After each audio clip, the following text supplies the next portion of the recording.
Total kasus gagal ginjal akut pada anak di Indonesia meningkat.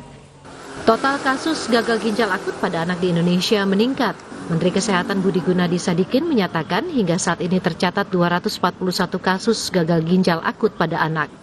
133 diantaranya meninggal dunia. Menkes menyebut kasus gagal ginjal akut mulai mengalami peningkatan sejak bulan Agustus hingga mulai diteliti penyebabnya. Sampai sekarang kita sudah mengidentifikasi ada 200 telah dilaporkan adanya 241 ya kasus gangguan ginjal akut progresif atipikal atau AKI di 22 provinsi dengan 133 kematian atau 55% dari kasus. Jadi seperti kita lihat di halaman pertama ya, dan ini terjadi peningkatan mulai bulan Agustus. Jadi teman-teman, meninggal karena acute kidney injury itu normal memang selalu terjadi. Cuma jumlahnya kecil.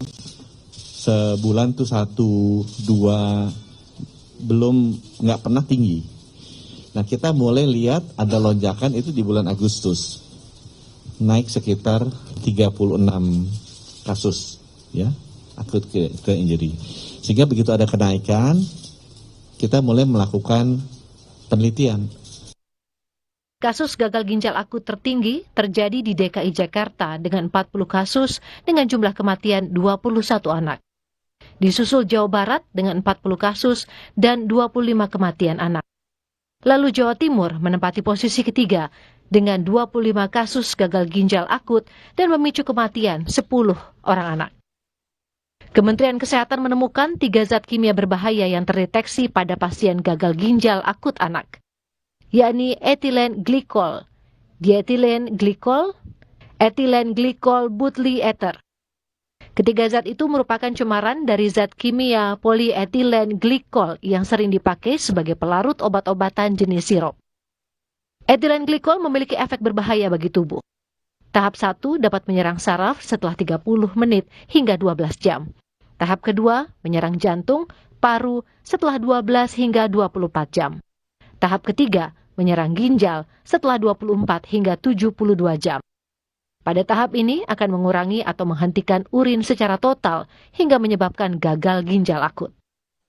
Juru bicara Kementerian Kesehatan M. Syahril meminta toko obat untuk sementara tidak menjual obat bebas dalam bentuk cair kepada masyarakat sampai hasil penelitian tuntas. Seluruh apotek untuk sementara, saya ulangi, untuk sementara tidak menjual obat bebas dan atau bebas terbatas dalam bentuk cair atau sirup kepada masyarakat sampai hasil penelusuran dan penelitian yang dilakukan oleh Kementerian Kesehatan dan Badan POM ini tuntas. Badan Pengawas Obat dan Makanan BPOM melakukan pengujian dan sampling terhadap jenis obat sirup yang diduga mengandung etilen glikol dan dietilen glikol. BPOM menemukan adanya kandungan cemaran etilen glikol yang melebihi ambang batas aman pada 5 produk, di antaranya Thermorex sirup obat demam, Flurin DMP obat batuk dan flu, Unibaby cough sirup obat batuk dan flu, Unibaby demam sirup obat demam, dan Unibaby demam drops obat demam. Ketua Ikatan Dokter Anak Indonesia, Pimprim Basarah, meminta tenaga kesehatan dapat mengganti meresepkan obat yang aman dari zat berbahaya. Tenaga kesehatan dapat meresepkan obat pengganti yang tidak terdapat dalam daftar dugaan obat terkontaminasi atau dengan jenis sediaan lain seperti suppositoria yang dimasukkan ke dalam anus, atau dapat mengganti dengan obat puyer dalam bentuk tunggal atau monoterapi. Gangguan gagal ginjal akut pada anak kebanyakan menyerang anak usia 6 bulan hingga 18 tahun. Kasus ini paling banyak terjadi pada balita. Gejala awal penyakit ini berupa infeksi saluran cerna dan gejala ISPA seperti demam, batuk, pilek, sakit kepala, dan diare. Demam terjadi 7 hingga 14 hari. Warna urin berubah kecoklatan dan volume urin berkurang. Sejak Januari 2022, Rumah Sakit Cipto Mangunkusumo RSCM telah merawat 49 anak yang mengalami gagal ginjal akut. 31 anak meninggal dunia dan sebanyak 7 pasien yang dirawat telah kembali ke rumah. Saat ini masih ada 11 pasien yang menjalani perawatan intensif di RSCM. Pihak RSCM juga tengah menyelidiki penyebab terjadinya penyakit ini. Di Surabaya, Jawa Timur, dari 24 pasien gagal ginjal akut pada anak, hanya tinggal 1 yang masih dirawat di Rumah Sakit Dr. Sutomo. 13 pasien meninggal dunia dan 10 pasien lainnya telah sembuh. Di Aceh, salah satu pasien gagal ginjal akut yang masih berusia 4 tahun tak sadarkan diri di ruang NICU Rumah Sakit Zainal Abidin, Banda Aceh. Sang balita telah 14 hari dirawat di rumah sakit dan telah menjalani 7 kali cuci darah. Sebelum divonis gagal ginjal akut, pasien sempat mengalami demam dan batuk sehingga orang tua memberikan obat paracetamol. Terus kita kasih paracetamol, obatnya baby cook itu yang sekali sama batuk kan. Habis itu mencret kita kasih obat mencret zinc itu. Setelah itu batuk muntah-muntah. Tapi pas muntah-muntah dia nggak mau berhenti muntah-muntah. Memang betul ginjalnya bermasalah, nggak berfungsi katanya kayak gitu. 96 fungsi ginjal tapi adik cuma dapat 6,2 gitu. Harus cuci darah gitu kan.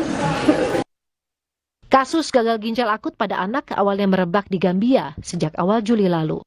Kasus kematian akibat gagal ginjal akut pada anak di Gambia mencapai 70 kasus.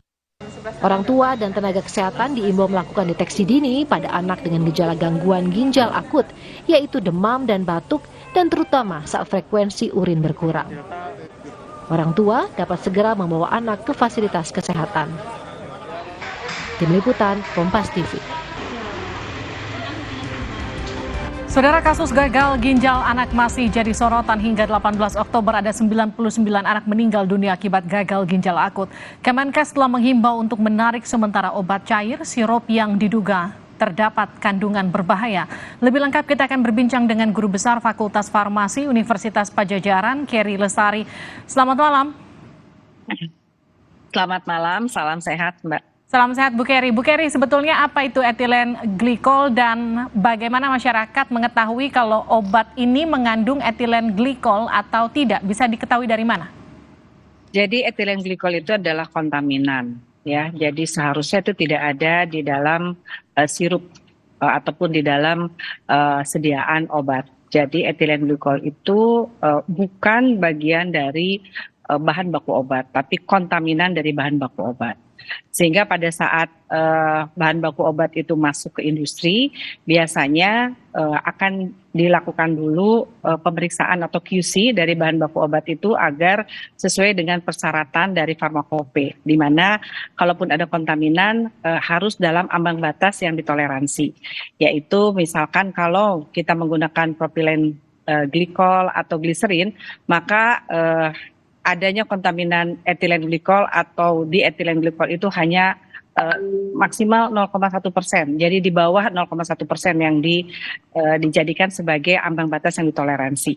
Begitu. Nah, bagaimana masyarakat tahu itu ada etilen glikol atau di etilen glikol tidak bisa dilihat secara organoleptik, ya, tidak bisa dilihat secara mata telanjang gitu ya. Yang harus dilihat adalah dengan satu alat yang namanya GCMS. Kita bisa tahu apakah itu mengandung etilen glikol atau dietilen glikol dalam satu sirup obat.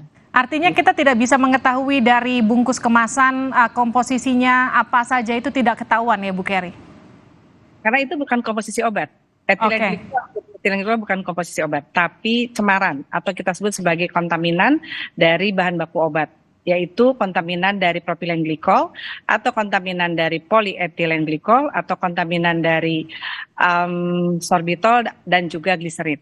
Kalau bicara soal kontaminan ini, apakah ini kemudian terdeteksi ketika awal di screening BPOM? Sebetulnya ini tuh sudah masuk ke dalam SOP dari industri, ya. Jadi industri yang akan mendapatkan izin edar dari BPOM itu harus mempunyai dulu sertifikat CPOB atau cara pembuatan obat yang baik. Pada sertifikat CPOB itu tercantum SOP untuk melihat kualitas dari setiap bahan baku. Nah, persyaratan dari setiap bahan baku itulah yang harus lolos QC di industri gitu. Oke. Bu Keri, kalau misalnya tadi kita dengar konversinya Pak Menkes kan beliau mengatakan ini kan karena pergantian bahan baku. Artinya kan sebetulnya ada miss di situ ketika screening yang tadi dilakukan QC yang seharusnya sudah dilakukan sejak awal sehingga ini kemudian tidak terjadi. Saya tadi juga mengikuti konferensi dari Pak Menkes ya, tidak ada pergantian bahan baku. Jadi sebetulnya di etilen glikol itu bukan replacement dari propilen glikol, bukan. Oke. Etilen glikol ataupun juga etilen glikol itu adalah cemaran, jadi bukan replacement, begitu Mbak. Bu Keri, lalu apa alternatif obat selain sirup untuk anak-anak? Kalau sekarang kan katanya direkomendasikan puyer, tapi kalau puyer itu kan tidak bisa dibeli bebas. Ya, jadi puyer itu dibuat berdasarkan resep dokter ya. Kemudian kemarin malam juga pada saat diskusi dengan Pak Menkes disampaikan bahwa yang akan dilanjutkan untuk ditahan distribusinya atau penjualannya adalah bagi obat-obatan yang memang mengandung 4 pelarut tadi, yaitu mengandung propilen glikol, polietilen glikol, gliserin ataupun juga sorbitol yang kemungkinan mempunyai cemaran etilen glikol, dietilen glikol atau etilen glikol butir eter. 3 macam cemaran tadi. Namun senyawa sirup atau sediaan sirup yang tidak mengandung 4 pelarut yang tadi ya, yang kemungkinan cemaran itu secara bertahap dapat dirilis penggunaannya karena dianggap bahwa kita memperhatikan kepada obat-obatan yang mengandung pelarut yang mempunyai resiko ada cemaran tadi, gitu loh Mbak. Kalau yang diwaspadai obat-obatan mengandung pelarut yang diduga kuat tercemar, artinya hanya obat-obatan sirup yang perlu kita waspadai sekarang. Artinya tablet, kapsul, yang lain itu aman? Ya, karena kalau bercerita tentang dietilen glikol atau etilen glikol atau etilen glikol butir eter itu adalah cemaran untuk pelarut pada sediaan sirup gitu. Oke. Jadi sekarang alternatifnya untuk masyarakat terutama untuk orang tua ini adalah obat puyer begitu atau opsi lain selain sirup begitu ya Bu Keri kira-kira ya? Ya, jadi gini Mbak, izin saya menjelaskan sedikit ya. Tidak semua obat bisa dibuat puyer. Tidak semua pasien bisa menerima puyer. Jadi dalam kondisi ini kemarin juga sudah dicapai satu diskusi yang sangat konstruktif gitu dengan semua stakeholder dipimpin oleh Pak Menkes bahwa untuk keadaan tertentu dengan pertimbangan life saving gitu ya, di mana memang kebutuhan dari obat sirup itu memang diperlukan dan kita lihat bahwa ini kan semua industri obat ini disuruh untuk self assessment gitu ya, untuk melakukan pemeriksaan mandiri dan kemudian dilaporkan kepada BPOM dan BPOM nanti akan mereview gitu. Nah kalau kita lihat memang senyawa sirup atau sediaan sirup ini memang aman, tidak ada etilen glikolnya, ya itu kan bisa digunakan gitu. Tapi tentu dengan resep dokter dan dengan dipantau oleh dokter dan apoteker dalam penggunaannya. Baik, terima kasih Guru Besar Fakultas Farmasi Universitas Padjadjaran Keri Lestari. Terima kasih Bu Keri. Salam sehat.